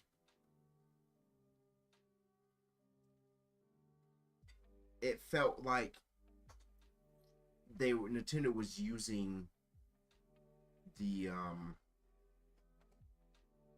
high level pro circuit to balance everything, which I didn't feel like made sense. Like, there were some things that you can only do and all the other stuff. They did add some things because like, they did listen though, because squid stafing was kind of a thing at the pro circuit, but you can only use so many what's what I'm looking for? You can only do it with so many kits. So squid stafing or strafing, you could use if you had in Splatoon 2, if you had the right bomb, because not all bombs can do it. You can hold the bomb. You have to hold the bomb, go back into your squid form, and you can get full movement speed in your squid form. You come back out, you have to move, and you just do all this other stuff and move. So in like the higher level circuits, you could go do a whole bunch of rapid movements, but you come out of squid form, strafe, because you can hold it the entire time. So you have to like drop it, go squid form, do all this other stuff, and move around very rapidly and have full movement speed. Splatoon 3, they kind of kept it, but it became way more crazy because you can do. So in Splatoon 3, you can have like invincibly shields if you do like a squid dodge, correctly in your squid form. But you had to be moving at full speed. So you would have to, if you knew how to squid strafe, you would squid strafe one direction, but you also had to be moving at full speed in one direction and flip it back to the other direction to actually, or flip it into another complete direction to activate the instant armor. So some of the pros, like, I think there's probably only like less than 50 people who can do this crazily and regularly, but they didn't. They have it in Splatoon 2. Once they did like that Nintendo Live, like those people that were there was like, hey, yeah, like, because in order to activate it, you had to have a bomb that you could hold. They talked to Nintendo when they were doing like the World Championship for Splatoon. It's like, hey, y'all gotta put this after everything else for all these other kits, because we can't decide what kits we get, we can't decide what bomb we get, but some of these other kits that are very good weapons and very good things we can't use on this level. That was when Nintendo listened, and then like kind of carried over Splatoon 3, but like there are places where you can just literally go like, if someone understands the entire how to squid strafe, how to use their kit and everything else, you can just be ducking and diving and just moving at a whole bunch of random intervals. But I haven't seen that in like, you most likely just need a in order to physically do everything, you need to be a machine. Neurosama probably can do it, and Federal programs her to do it. But like, it really depends on how the company wants to balance the game.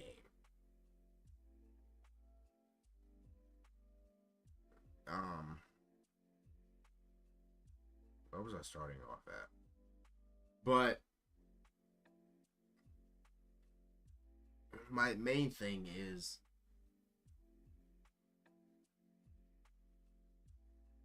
there's a difference between glitch and exploitation of the system.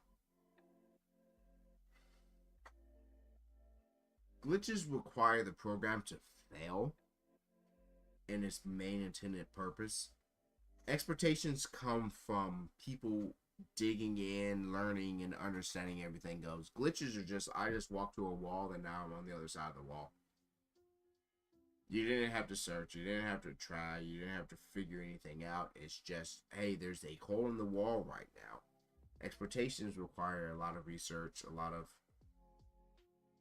time putting into the system. That's kind of what I'm thinking. And then back to what I'm saying, that this is more of a exploitation of the system versus a glitch. But let's try to get back and finish the stage, and then I have to go to sleep. Well, I have to get some dinner, and then I'll probably go back to sleep.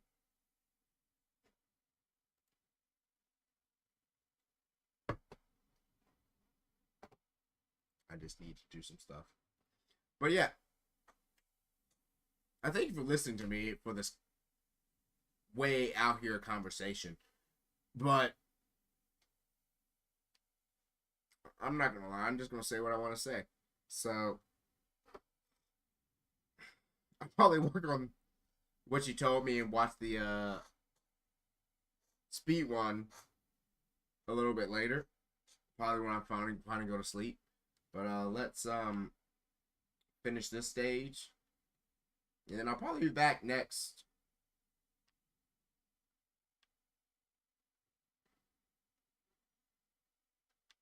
Oh my gosh, I'm not sure why they have to.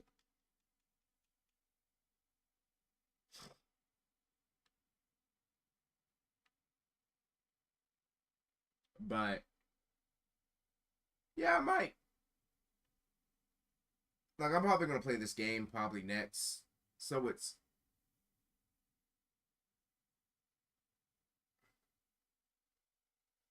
the next Wednesday for me because I live in Japan right now, so my time frames are like 13 hours over East Coast. And I might just start playing this game and figure out something else for Mondays. Because I normally stream Mondays, my Monday, at about 8 in the evening. Wednesdays about 8 in the evening. And then Friday, Saturday, and Sundays.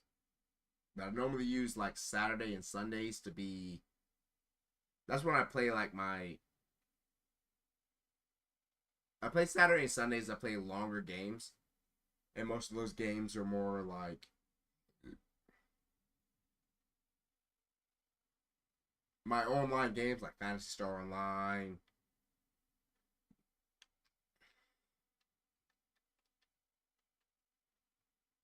Like, I play more online games on like Saturday and Sunday where I can play like 4 or 5 hour games. Like Marvel Rivals, Phantasy Star Online. I've been picking up like Zendaya, Echoes of Ada, and then like right now I want to play Mecha Break, the new game that kind of came out, and that's probably what I'm gonna be doing. Most of them during the week I normally play like more single player games. But yeah, I gotta work on my schedule. I have to do some other stuff because my current model is more new, and I have to literally redesign all my stuff for the new model. And like artists get your bag. I'm not complaining about them, but like a rebrand is almost like this model cost me like 1,000, and it's gonna cost me more. It's probably gonna cost to completely rebrand all of my Sonic. Please turn around. Thank you. To rebrand all my stuff is probably gonna cost after the model, which was a 1K. Everything else to rebrand completely into my new model is gonna almost cost like 2K. So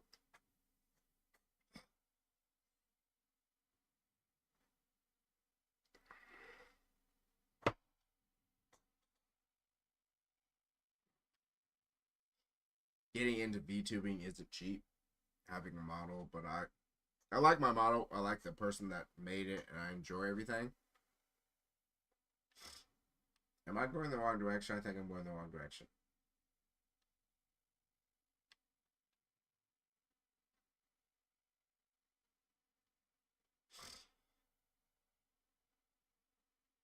But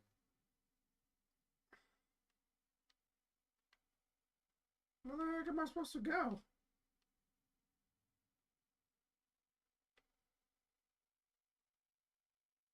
Um.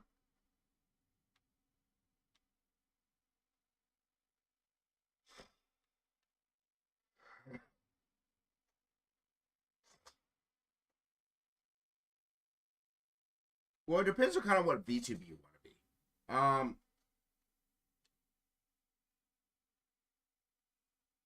Well, the game is saved. I'm just gonna exit the game. Whatever. If I had to redo that stage, I'll just do it offline. Going back to chatting screen. So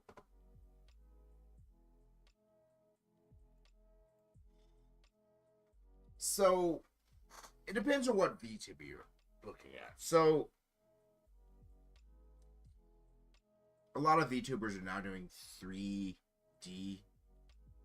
So one of the main my bad.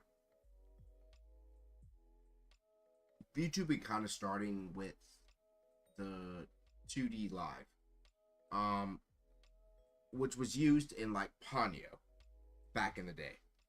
where you can draw 2D animations. You can draw 2D characters and use like animations to do like facial and everything else, and it became a program that helped with animation of everything with VTube Studio and other programs that can mimic your face and do all this other stuff.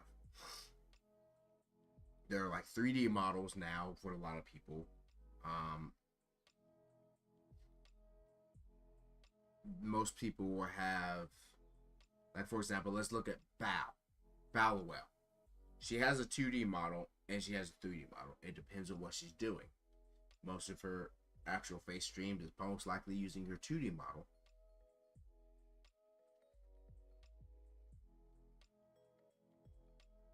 Yeah. I was only going to have a full, I was going to have in-game webcam recording with VD chat with the 40 hour. Yes. However, for that situation, you look at Fillion. Fillion has a full 3D model with using VR chat, with trackers and everything else. That's how her model is. That's how that's how she's doing it. Or he, because everyone wants to call her the little Filipino boy. And then most of the higher level VR, the VTubers have a 2D and 3D. You look at the Ichiban, or you can look at the Sojo, or you can look at Velar, or V4 Mirai. They have a 2D and a 3D avatar. A lot of the times they're streaming, when it kind of looks like what I'm doing right now, they're using their 2D avatar that kind of looks 3D a lot, but it's mostly using the program. Like a lot, the concerts are using their 3D models. Or if they're like running around doing something, or if you're filling in trying to not put another hole in your wall. Correction. Putting another hole in your wall. Filling in mostly exclusively streams in 3D model.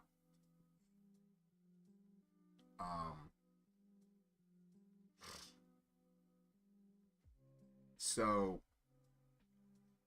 getting a 2D and 3D model is expensive.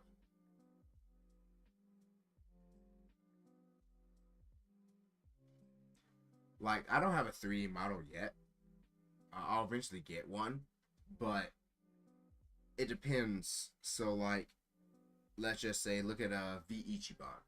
So, most of them have a 2D model, and most of them, when they're doing streaming, Singularity, they have a 2D model. But coming recently, what showed up is, if you're gonna do like, you want to have like a room and everyone's doing like a podcast together with their models, a lot of people are turning into a 3D. They want to have a 3D model. Now, what was it? Bikini Bottoms with Bao, Numi, and Shy Lily. That was it. They did like a podcast together with their 2D models. But if you look at V Ichiban, they're doing like a 3D podcast, and it's just much easier to have a 2D and a 3D model. But I believe you need to pick one for what you want to do to start off with. You shouldn't have both, and you shouldn't be paying for both, because both are expensive. I'm not gonna lie. Like, the model I'm currently using right now, besides the, like, it cost me $1,200 USD for, but I also didn't have a full analyzed design because I kind of let the artist that was doing the model design this, and I enjoy it. I like this kind of a because it's supposed to be like the mix between like a Eastern and Western kind of cobalt, where Far East, like Japan cobalts are scale. Japan cobalts are more fur, like wolf fox kind of things, where the eastern kobolds are like mini dragons. So this is kind of the thing we came back and forth in. But like it's also like, yeah, you're gonna pay if you want to come back and forth, and what I'm looking for. If you want to have a discussion with the person.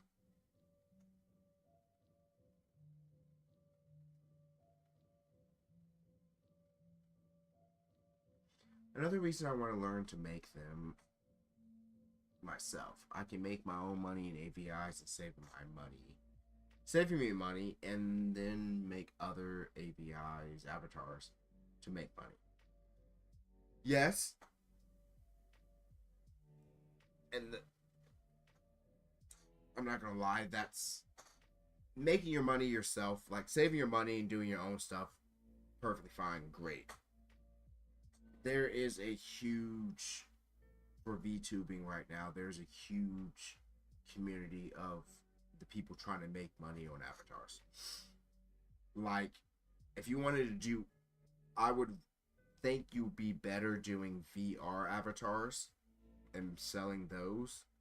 VR chat avatars and building and learning how to do that and sell those than try to sell them to people that are trying to use it for 3D stuff, and then use that to pivot to making 3D models of two people that do 2D models for VR or VTubers or whatever's coming out later. Like, when it comes to digital skills, I don't think any skill is not perfect or not worth learning. Like being able to turn a 2D kind of model into a 3D model is a skill that can follow you for not even just this, it can follow you for a lot. Because I used to build like 3D models for VR chat of buildings that I go to and everything else.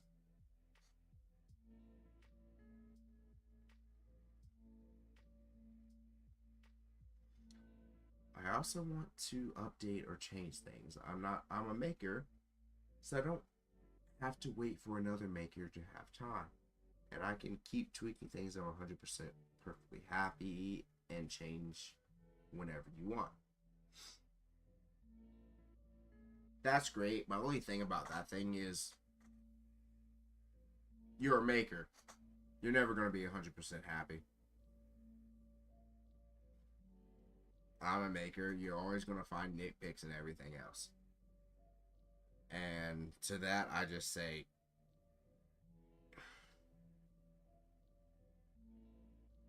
if you try to get 100%, you're most likely going to just never produce or never put anything out. But on the other side, it's more of,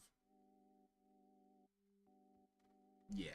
And I think you can get what I'm saying. But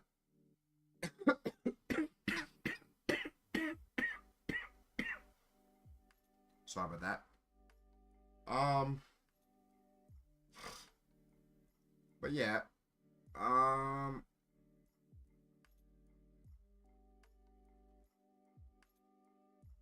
Exactly, yeah.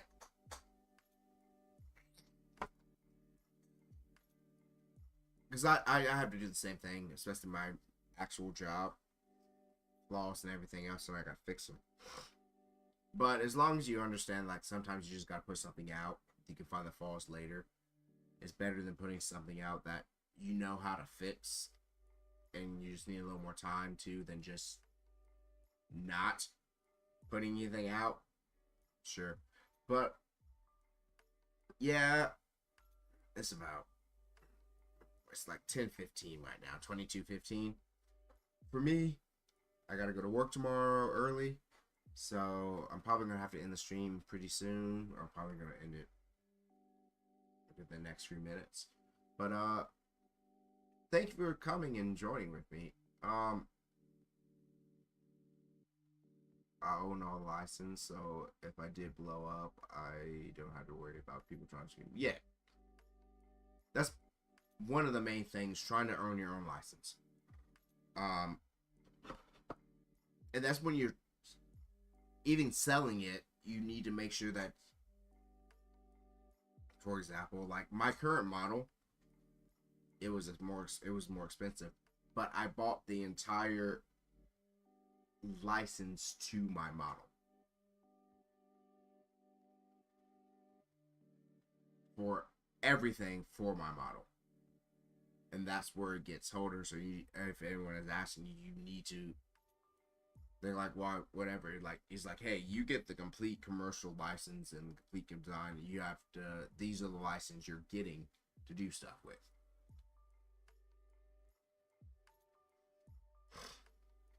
Well, like a commercial license, but I have a full design license beyond the commercial license. I have the license above it. I own.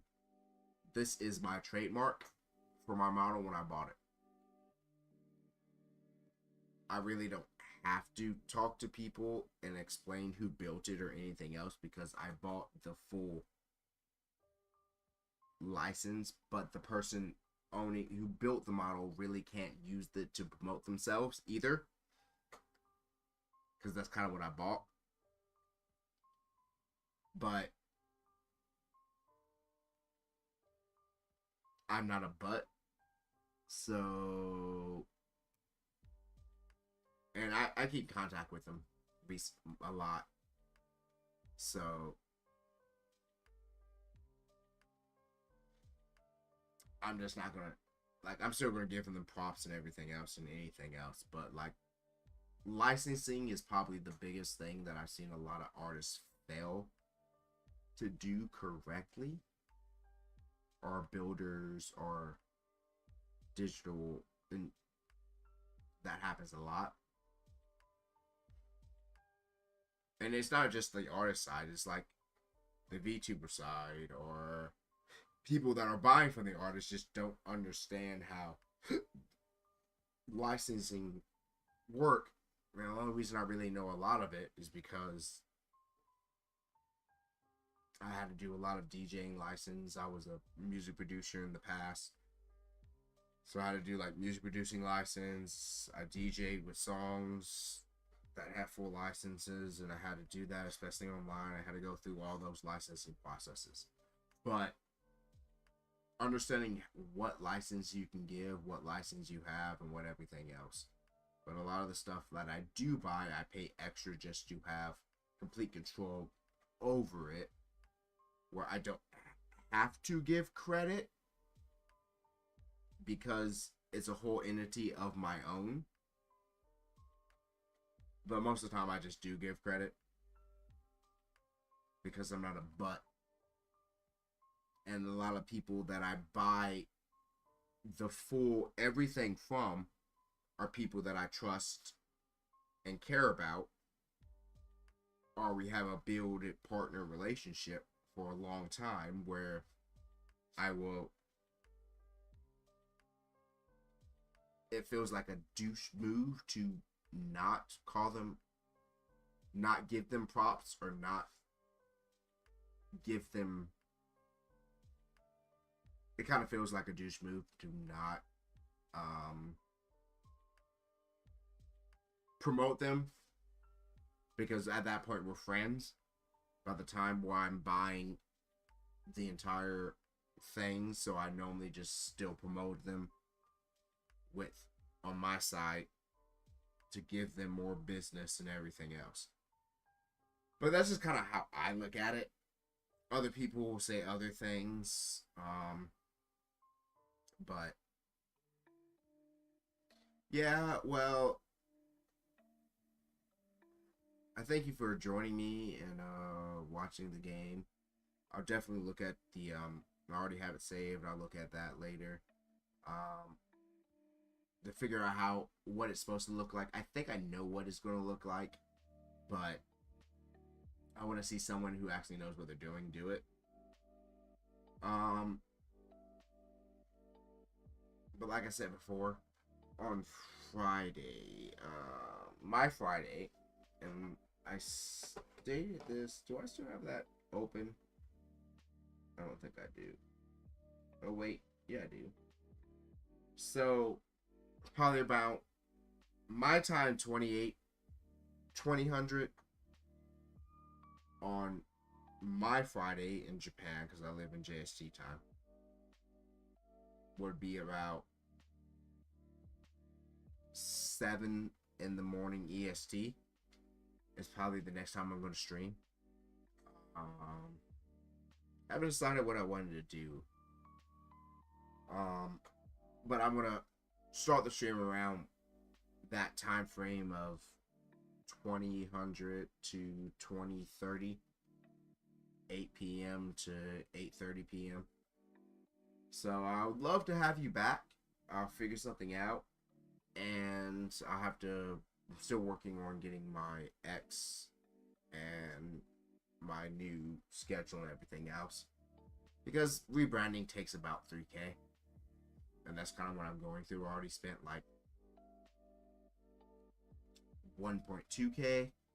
And now I just need to do all the other stuff to rebrand. So, but, yeah. I need to go eat some dinner, go to sleep, and, wake up tomorrow because I gotta do my job for the U.S. military. So, I thank you. You can just, my DMs are open. Send me something you want to talk about, whatever. Sure. Thanks for the like or follows, or if you don't, if you just came up upon me when I was playing this game, sure, fine. But, yeah. Thank you. I hope you have a great day. I enjoyed talking. I might have just kind of talked your ear off with my own thoughts and everything else, but it's good having someone every now and then. But, yeah, so I'll see you later. Hope you come back on, Friday when we play something, or Saturday when I play some my online games. But thank you for being here with me. I appreciate anyone that's watching the VOD later on, or the people here with me live. Thank you. You mean so much to me. But yes, I just gotta do, once again, thanks for the new follows of Caddy Storm and Chris Prince 7. So, good night. I'll talk to y'all later. And I hope you have a good rest of your day.